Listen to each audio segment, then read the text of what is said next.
How did Jackson look in these couple practices where he's been cleared? Yeah, it looked good. Went out, he prepared the right way. Had a good 2 days, and now we're going out to have a good Friday. Friday on yeah, Saturday. Friday on Saturday. Sorry. My wife hates when I do that on different days. I'm like, yeah, it's Friday. No, it's not. Well, to me it is.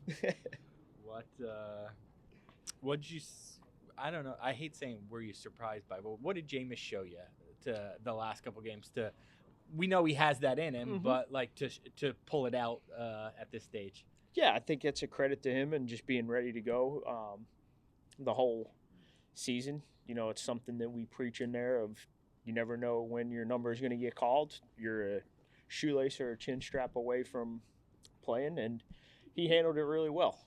Prepared well, prepared like a pro, like all those guys do, and then went out and executed, you know, within the confines of the offense. And then when he needed to make a play outside of it, did that. Hindsight's 2020. Is there any part of you that wishes you moved him up on the depth chart earlier? Yeah, no, I think, like you said, hindsight's 2020. I think, you know, you always do at the time what you think is best for the team, and you know, that's what we did. On Jackson, what's your message to him, you know, now moving forward, and does the messaging at all shift coming off a concussion? Yeah, I think it's the thing that we've always tried to say to him is, you know, you got to be smart to pick your spots. There's time. It's a high-speed game. He's making a split-second decision, and you got to know when the time is that you need to get another yard or when the time is when you need to get down. It all depends on the game situation we're in. Yeah, you just keep reiterating that message, and like we said before, showing them clips of different scenarios of when it might be a good time to get down, when you're kind of, you know, in the city, as you would say, with a lot of people around, or you're in the country, right? When you're in the country and there's nobody around, you keep running. And when you're in the city, all right, now I got to have my head on a swivel a little bit more. There's a guy who probably won't play in this game, who you're very familiar with, Tommy DeVito. Yep. When you look back, what do you think of, and what do you think he can be in this league going forward?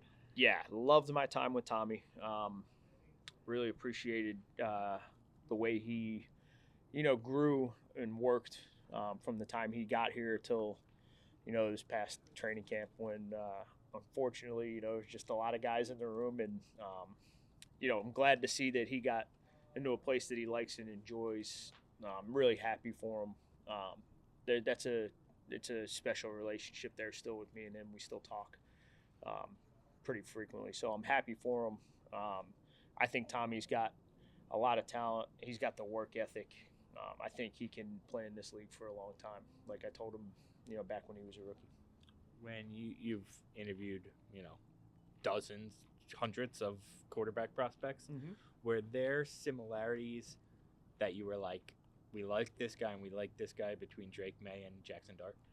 Yeah, I think, you know, that's an interesting question. That's what I do. I ask interesting questions. Yeah, I don't think I've kind of thought about if there were, you know, similarities between the two. Sometimes when you're evaluating, you want to evaluate the guy, you know, just as himself. But looking back on it now, I'd say, yeah, there were similarities, just the athleticism, you know, the ability to extend plays, things like that for sure.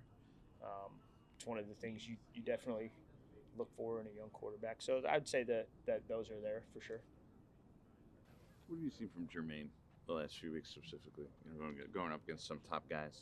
Yeah, Jermaine has always been a guy that has risen to that challenge and it gets excited about it, and deservedly so.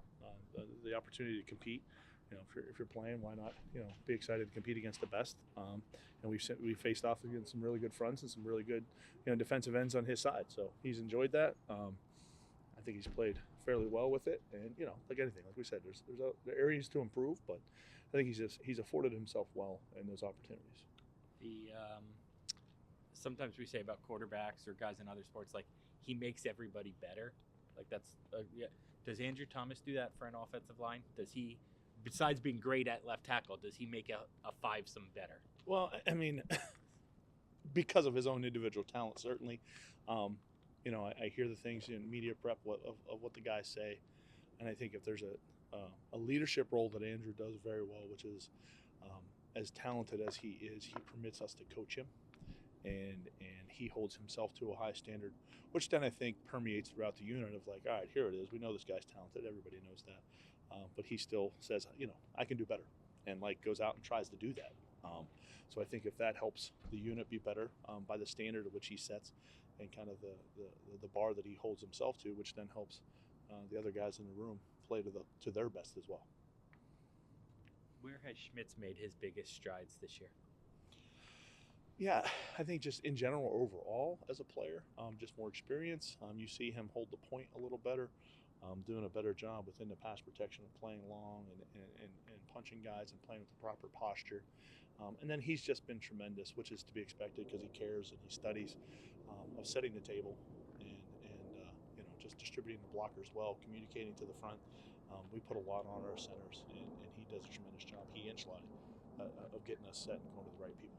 When you say hold the point, is that The depth of the pocket. is that because of you're saying his technique is better, There's or is it no strength, question. or You know, what do you look at Yeah, that? James, they call it COG school. James does a great job pre-practice. I don't know if you guys have an opportunity to see it, but he brings out the guys that typically it's the interior guys, but anybody that wants to come out and do some extra. And James does a great job working with that technique, obviously having been a center and played 10 years in the NFL. And John Michael has improved this technique, certainly. But then we talked about early in training camp as far as, you know, this is a guy now year 3 in the NFL. You know, you're physically, your bodies are still developing. Like we think, oh, okay, he came from a Big Ten, Minnesota. But no, he's still getting stronger, and you see that being then applied to the field. So, what have you seen from Marcus since he hasn't gotten as much time lately out on the field? You know, I mean, that job that being ready and just getting comfortable on both sides. You know, he had played more right tackle in his career. Now he's playing, you know, left and right as being a swing guy.